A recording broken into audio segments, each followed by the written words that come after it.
Welcome to inspiration BPSC. Current affairs की series में हम लोग क्वेश्चन नंबर 191 से 200 तक देखेंगे। क्वेश्चन नंबर 191, भारत का पहला डिजिटल खाद्य संग्रहालय किस राज्य में स्थापित किया जा रहा है? यह स्थापित किया जा रहा है तमिलनाडु। भारत का पहला डिजिटल खाद्य संग्रहालय। केंद्रीय उपभोक्ता मामले, खाद्य और सार्वजनिक वितरण मंत्री पीयूष गोयल ने तमिलनाडु के तंजावुर में भारत का पहला डिजिटल खाद्य संग्रहालय वस्तुतः लॉन्च किया। ठीक है, यानी वर्चुअली लॉन्च किया इंटरनेट के थ्रू।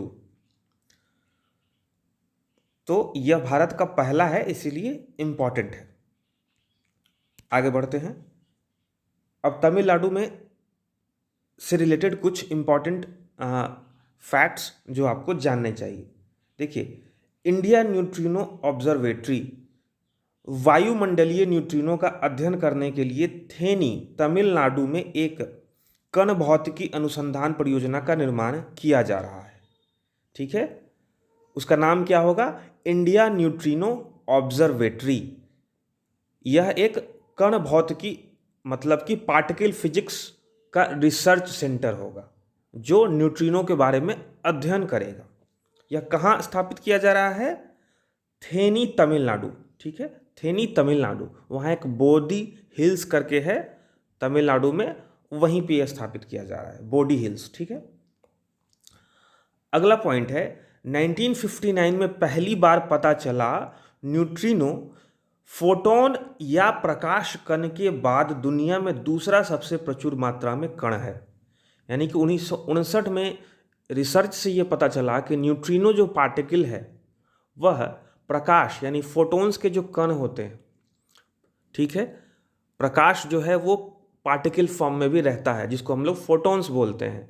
तो वो फोटोन्स के बाद दूसरा सबसे प्रचुर मात्रा में दुनिया में रहने वाला जो पार्टिकल है, ठीक है, वो है न्यूट्रॉन। जिस पार्टिकल की हम लोग बात कर रहे हैं वो ऐसे कोई पार्टिकल नहीं है जो आंखों से दिखाई दे। ठीक है, ये एलिमेंट्री पार्टिकल्स हैं, यानी कि जिनसे कि मैटर्स फॉर्म होते हैं। न्यूट्रिनो रहस्यमय कण है जो सूर्य, सितारों और अन्य जगहों पर परमाणु प्रतिक्रियाओं में प्रचुर मात्रा में उत्पन्न होते हैं। ठीक है, अगला पॉइंट है न्यूट्रिनो का द्रव्यमान बहुत छोटा होता है, यानी इसका मास जो है ना वो नेग्लिजिबल होता है, एकदम जीरो के बराबर, और कोई आवेश नहीं होता, इस पर कोई चार्ज नहीं होता। यह अन्य पदार्थ कणों के साथ बहुत कमजोर रूप से संपर्क करता है, यानी कि दूसरे जो मैटर्स के साथ बहुत माइन्यूटली मतलब ना के बराबर इसका इंटरेक्शन होता है। ठीक है, इतनी दुर्बलता से कि हर सेकंड खरबों न्यूट्रिनो हम पर गिरते हैं और हमारे शरीर से अनजाने में गुजर जाते हैं। मतलब ये इतना वीकली दूसरे मैटर से इंटरेक्ट करता है कि हम लोगों पे खरबों न्यूट्रॉन्स, ठीक है, माफ़ कीजिएगा, न्यूट्रिनो नॉट न्यूट्रॉन्स, न्यूट्रिनो हम पे गिरते हैं और हमसे गुजर जाते हैं और हम लोग को पता भी नहीं चलता। तो न्यूट्रिनो से भी क्वेश्चन बन सकता है। ठीक है, आप इसको एक बार पढ़ लीजिएगा, बेसिक साइंस में क्वेश्चन बन सकता है। अब आप देखेंगे कि बीपीएससी में भी कुछ क्वेश्चंस नए तरह के फॉर्म हो रहे हैं, जो पुराने तो रिपीट होते हैं लेकिन कुछ कुछ नए क्वेश्चंस भी वो लोग फॉर्म करके अब ला रहे हैं। करंट अफेयर्स का जो अब पूछने का तरीका है वो थोड़ा थोड़ा चेंज हो रहा है। आगे बढ़ते हैं। क्वेश्चन नंबर 192, ऊर्जा संरक्षण सप्ताह कब मनाया गया? ठीक है, यानी एनर्जी कंजर्वेशन वीक, यह मनाया गया 8 से 14 दिसंबर 2021। ठीक है, 8 से 14 दिसंबर 2021।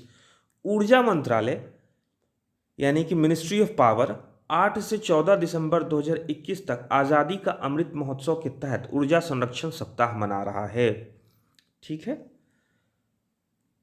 बिजली मंत्रालय द्वारा जारी राज्य ऊर्जा दक्षता सूचकांक 2020 में कर्नाटक शीर्ष पे है। ठीक है, ये बिजली मंत्रालय नहीं होगा, ये ऊर्जा मंत्रालय यानी मिनिस्ट्री ऑफ पावर ही होगा। ठीक है, तो मिनिस्ट्री ऑफ पावर ने रिलीज किया था स्टेट एनर्जी इफिशियंसी इंडेक्स 2020, उसमें कर्नाटक जो सा था वो सबसे टॉप पे था। ठीक है, क्योंकि मिनिस्ट्री ऑफ पावर ने इसको बनाया है, तो मिनिस्ट्री ऑफ पावर से रिलेटेड कुछ न्यूज़ हम लोग देखते हैं।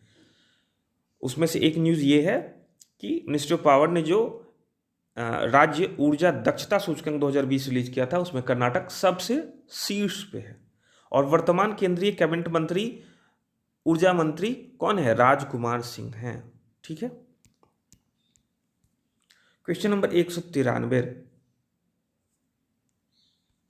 क्वेश्चन नंबर 193, चौथी Kamala Devi Chattopadhyay NIF New India Foundation पुस्तक पुरस्कार 2021 से किस पुस्तक को सम्मानित किया गया है? ठीक है, तो ये पुस्तक का नाम है Naoroji pioneer of Indian nationalism. ठीक है, Naoroji pioneer of Indian nationalism.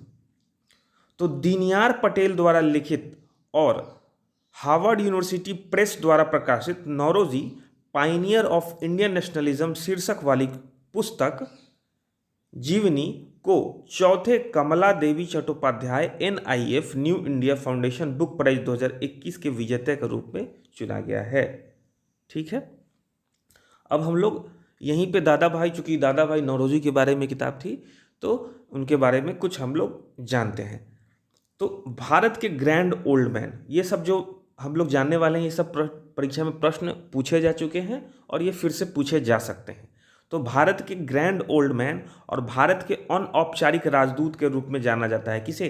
दादा भाई नौरोजी को।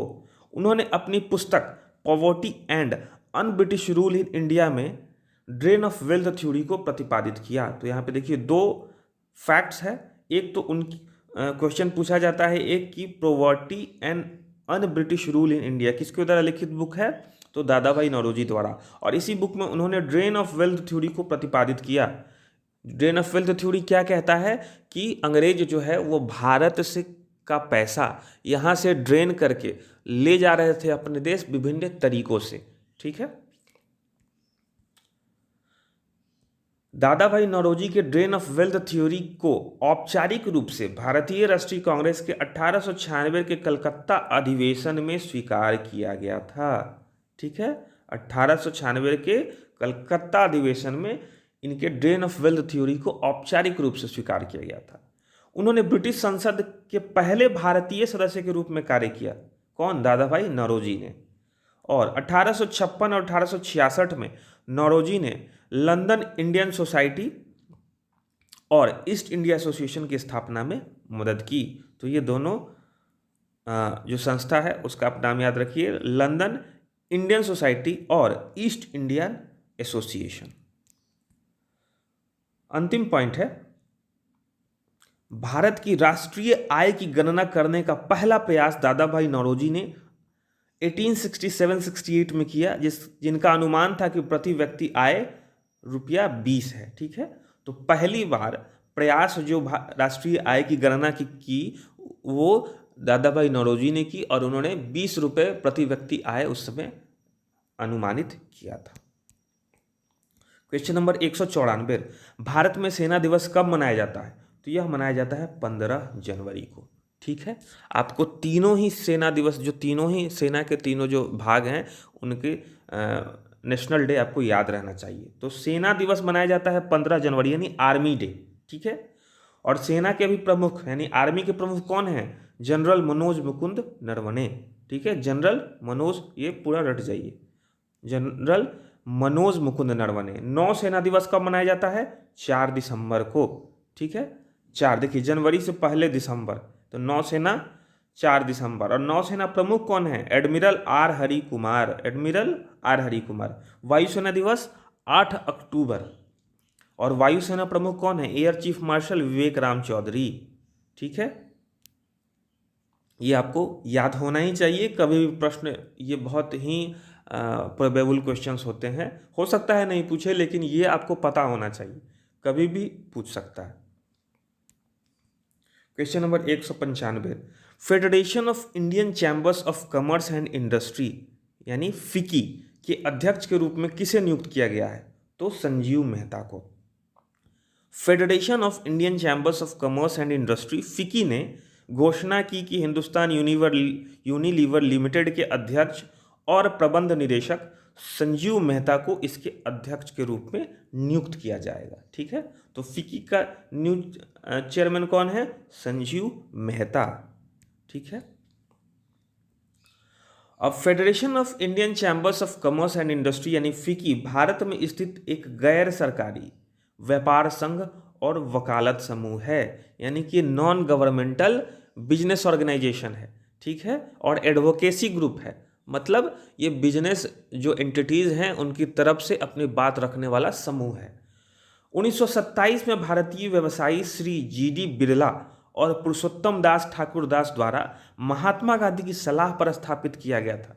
ठीक है, तो फिक्की की स्थापना कब हुई थी ये भी आप जान लीजिए, 1927 में। किसके द्वारा? तो श्री जी.डी. बिरला और पुरुषोत्तम दास ठाकुरदास के द्वारा। किसकी सलाह पर? महात्मा गांधी की सलाह पर। यह भारत का सबसे बड़ा, सबसे पुराना और शीर्ष व्यापार संगठन है। ठीक है, ये आपको जानना चाहिए। यह एक गैर सरकारी, गैर लाभकारी संगठन है, मतलब नॉन गवर्नमेंटल और नॉन प्रॉफिट ऑर्गेनाइजेशन। ठीक है, इसका उद्देश्य प्रॉफिट कमाना नहीं है। फिक्की SME मतलब कि स्मॉल एंड मीडियम इंटरप्राइजेज और बहुराष्ट्रीय कंपनियों सहित निजी और सार्वजनिक दोनों कॉरपोरेट क्षेत्र में अपनी सदस्यता प्राप्त करता है। मतलब इसके जो मेंबर्स होते हैं वो सारे ही छोटे बड़े कंपनीज और प्राइवेट और पब्लिक कंपनीज सब के सब इसके मेंबरशिप ले सकते हैं। एक और इसी से रिलेटेड एक है, देखिए, एक तो फिक्की होता है, एक CII होता है, यानी कि कॉन्फेडरेशन ऑफ इंडियन इंडस्ट्री, ये भी एक व्यापार संघ है। तो टाटा स्टील लिमिटेड के मुख्य कार्यकारी अधिकारी और प्रबंध निदेशक TV नरेंद्रन, यानी कि TV नरेंद्रन, ठीक है, ने 21-22 के लिए भारतीय उद्योग परिसंघ यानी कि CII confederation of Indian industry के अध्यक्ष के रूप में पदभार ग्रहण किया है। तो इन दोनों का नाम याद रहेंगे, आप रखेंगे संजीव मेहता और TV नरेंद्रन। फिक्की के कौन है? संजीव मेहता। और CII यानी कॉन्फेडरेशन ऑफ इंडियन इंडस्ट्री के कौन है? तो TV नरेंद्रन। आगे बढ़ते हैं, क्वेश्चन नंबर 196। प्रधानमंत्री नरेंद्र मोदी ने किस राज्य में सरयू नाहर राष्ट्रीय परियोजना का उद्घाटन किया? तो उत्तर प्रदेश में। ठीक है, प्रधानमंत्री नरेंद्र मोदी ने उत्तर प्रदेश के बलरामपुर में सरयू नाहर राष्ट्रीय परियोजना का उद्घाटन किया। ठीक है, इसको आप याद रखिएगा। और उत्तर प्रदेश में और भी एक इंपॉर्टेंट 1-2 न्यूज़ है, वो भी देख लेते हैं। तो उत्तर प्रदेश सरकार ने कुश्ती के खेल को अपनाया है, यानी गोद लिया है, और 2032 ओलंपिक तक पहलवानों को समर्थन देने की उम्मीद है। तो क्वेश्चन पूछ सकता है कि which state has adopted wrestling, यानी कुश्ती को गोद किसने लिया है? तो उत्तर प्रदेश ने। और प्रधानमंत्री ने 1-2 और परियोजना उत्तर प्रदेश से शुरू की है, वो देख लेते हैं। तो उसके पहले एक दूसरा पॉइंट है, केंद्रीय संस्कृति मंत्रालय अंतर्राष्ट्रीय बौद्ध परिसंघ ने उत्तर प्रदेश सरकार के सहयोग से 20 अक्टूबर को अश्विन पूर्णिमा के शुभ अवसर पर अभिधम्म दिवस का आयोजन किया। अभिधम्म दिवस वह दिन है जब भगवान बुद्ध स्वर्ग से पृथ्वी पर वापस आए, ऐसा बुद्धिस्ट लोग मानते हैं। तो अभिधम्म दिवस पूछ सकता है कि किस दिन मनाया गया? 20 अक्टूबर। कहाँ मनाया गया? उत्तर प्रदेश में। ठीक है, ये कुशीनगर में हुआ था, एक बार आप चेक कर लीजिएगा, ये कुशीनगर उत्तर प्रदेश में इसका आयोजन हुआ था, जब कुशीनगर एयरपोर्ट का इनॉग्रेशन करने प्रधानमंत्री आए थे। और प्रधानमंत्री नरेंद्र मोदी ने उत्तर प्रदेश के महीना से उज्ज्वला नामक सरकार की मुफ्त LPG कनेक्शन योजना के दूसरे संस्करण का शुभारंभ किया। कहाँ से? उत्तर प्रदेश के महीना से। ठीक है, किस स्कीम का? उज्ज्वला, जिसमें BPL कैटेगरी को औरतों के नाम पे, यानी कि विमेन जो हाउस होल्ड में जो औरतें हैं 18 वर्ष से ऊपर, उनके नाम पर फ्री LPG कनेक्शन दिया जाता है। और प्रधानमंत्री नरेंद्र मोदी ने 25 अक्टूबर 2021 को उत्तर प्रदेश में अपने संसदीय क्षेत्र वाराणसी से आयुष्मान भारत स्वास्थ्य अवसंरचना मिशन का शुभारंभ किया। मतलब कि आयुष्मान भारत हेल्थ इंफ्रास्ट्रक्चर, ये अवसंरचना मतलब इंफ्रास्ट्रक्चर मिशन, जिसमें कि हेल्थ का इंफ्रास्ट्रक्चर जैसे हॉस्पिटल्स हो गए, लैब्स हो गए, ये सब बनाने का उन्होंने शुभारंभ किया। तो क्वेश्चन पूछ सकता है कहाँ से किया? तो वाराणसी से किया। किसने किया? प्रधानमंत्री ने किया। आपको लग रहा हो कि अगर मैं फास्ट बोल रहा हूँ तो आप वीडियो को 0.75x पे भी सुन सकते हैं। Question number 197, Pride, Prejudice and Punditry नामक पुस्तक किसने लिखी है? तो डॉक्टर शशि थरूर ने लिखी है। ये कहाँ से बिलोंग करते हैं? केरला से। ये लोकसभा में एमपी हैं, तिरुवनंतपुरम संसदीय क्षेत्र से। तो पूर्व केंद्रीय मंत्री और लोकसभा सांसद डॉक्टर शशि थरूर 23वीं पुस्तक, इन्होंने 22 पुस्तक ऑलरेडी लिख दी है। Pride, Prejudice and Punditry, writing for my life, नहीं ये दूसरा पॉइंट है। इन्होंने ये किताब लिखी है, किसने? डॉक्टर शशि थरूर ने। दूसरा पॉइंट, और भी कुछ किताब है जो आप लोग देख लीजिए। राइटिंग फॉर माई लाइफ लेखक रस्किन बॉन्ड का संकलन है, ठीक है। राइटिंग फॉर माई लाइफ ये किसने लिखा है? रस्किन बॉन्ड ने लिखा है। और देखिए दो और किताब की हम लोग बात करेंगे जिसके लिए साहित्य अकादमी अवार्ड 2021 मिला। तो नमिता गोखले को उनके उपन्यास थिंग्स टू लीव बिहाइंड के लिए अंग्रेजी भाषा का 2021 साहित्य अकादमी पुरस्कार मिला, ठीक है। तो साहित्य अकादमी में विभिन्न भाषाओं के लिए पुरस्कार दिया जाता है, तो अंग्रेजी भाषा के लिए नमिता गोखले को मिला। किसके लिए? उनके उपन्यास थिंग्स टू लीव बिहाइंड। तो क्वेश्चन पूछ सकता है कि थिंग्स टू लीव बिहाइंड किसके द्वारा लिखित उपन्यास है? तो नमिता गोखले। और दया प्रकाश सिन्हा को सम्राट अशोक के लिए, हिंदी में उनके काम के लिए 2021 साहित्य अकादमी पुरस्कार मिला है। तो दया प्रकाश सिन्हा ने कौन सी किताब लिखी है? सम्राट अशोक, जिसके लिए उन्हें हिंदी भाषा के लिए साहित्य अकादमी 2021 का पुरस्कार दिया गया। और हम लोग पिछले वीडियो में देखे थे फियरलेस गवर्नेंस किसने लिखी थी? किरण बेदी ने लिखी थी। और युवा गणितज्ञों के लिए 2021 के रामानुजन पुरस्कार से किसे सम्मानित किया गया है? नीना गुप्ता को। तो भारतीय गणितज्ञ नीना गुप्ता को बीज गणितीय ज्यामिति और क्यूमिटेटिव बीज गणित में उनके उत्कृष्ट कार्य के लिए विकासशील देशों के युवा गणितज्ञ के लिए 2021 का रामानुजन पुरस्कार मिला है, ठीक है। तो Ramanujan prize for young mathematicians, ये मिलता है पुरस्कार। तो युवा गणितज्ञों के लिए रामानुजन पुरस्कार एक विकासशील देश के शोधकर्ता को दिया जाता है जिनकी आयु 45 वर्ष से कम है, यानी कि ये यंग लोगों को दिया जाता है। मैथ्स का एक और बहुत फेमस प्राइज है एबेल प्राइज, ठीक है। तो ये मार्च 2021 का न्यूज़ है, लेकिन हो सकता है अभी मार्च 2022 में फिर से एबेल प्राइज का न्यूज़ आ जाए, तो आप इसको अपडेट कर लीजिएगा। तत्काल में आप जान लीजिए कि एबेल प्राइज 2021 को गणित और कंप्यूटर विज्ञान के बीच की कड़ी को समृद्ध करने के लिए दो शोधकर्ताओं लास्जुलो लोवाज और एवी विगडरसन को प्रदान किया गया है, ठीक है। कौन? लास्जुलो लोवाज और एवी विगडरसन, एबेल प्राइज 2021। क्वेश्चन नंबर 199, राष्ट्रीय विज्ञान दिवस कब मनाया जाता है? वेरी इंपॉर्टेंट क्वेश्चन, आपको पता ही होना चाहिए। 28 फरवरी को मनाया जाता है, ठीक है। ये आप इस तरह से याद रख सकते हैं कि ये महीने का अंतिम दिन है, और ये वैसे महीने का अंतिम दिन है जो किसी और महीने का अंतिम दिन नहीं हो सकता। मतलब 28 तारीख सिर्फ फरवरी में ही अंतिम दिन हो सकता है, ठीक है। और ये यूनिक है, इसीलिए इस दिन नेशनल साइंस डे मनाया जाता है। लेकिन कारण कुछ और है, वो हम लोग देखते हैं। भारत में हर साल 28 फरवरी को राष्ट्रीय विज्ञान दिवस मनाया जाता है। यह दिन भारतीय भौतिक विज्ञानी सर सीवी रमन द्वारा रमन प्रभाव की खोज का प्रतीक है। यानी इसी दिन रमन इफेक्ट का खोज सीवी रमन ने किया था। 28 फरवरी 1928 को रमन प्रभाव की खोज की गई, जिसके लिए सर सीवी रमन को 1930 में भौतिकी में नोबेल पुरस्कार मिला था, ठीक है। ये आप रट जाइए। 2022 के लिए राष्ट्रीय विज्ञान दिवस की थीम क्या है? Integrated approach in science and tech for sustainable future. Integrated approach in science and tech for sustainable future. आगे देखिए, 22 फरवरी 2022 को राष्ट्रपति रामनाथ कोविंद ने वर्चुअल मोड में विज्ञान सर्वत्र पूज्यते कार्यक्रम, यानी कि विज्ञान सर्वत्र पूज्यते कार्यक्रम का उद्घाटन किया। विज्ञान सर्वत्र पूज्यते स्कूली छात्रों और कॉलेज के छात्रों के लिए प्रतियोगिताओं और व्याख्यानों का एक सप्ताह तक चलने वाला राष्ट्रव्यापी कार्यक्रम है। मैंने स्कूल एंड कॉलेजेस में ये प्रोग्राम एक सप्ताह तक चलेगा। कब से कब? 22 फरवरी से 28 फरवरी। 28 फरवरी को क्या है? National science day. तो उसी को मनाने के लिए एक वीक का ये प्रोग्राम रखा गया है, जिसका उद्घाटन राष्ट्रपति ने किया। नाम क्या है? विज्ञान सर्वत्र पूज्यते कार्यक्रम। अब देखते हैं कि 28 फरवरी को नेशनल साइंस डे होता है और नेशनल टेक्नोलॉजी डे कब होता है? ये देखिए, ये अलग होता है। साइंस डे अलग होता है और टेक्नोलॉजी डे अलग मनाया जाता है। तो भारत 1998 के पोखरण परमाणु परीक्षणों की वर्षगांठ को चिन्हित करने के लिए 11 मई को राष्ट्रीय प्रौद्योगिकी दिवस मनाता है, यानी नेशनल टेक्नोलॉजी डे।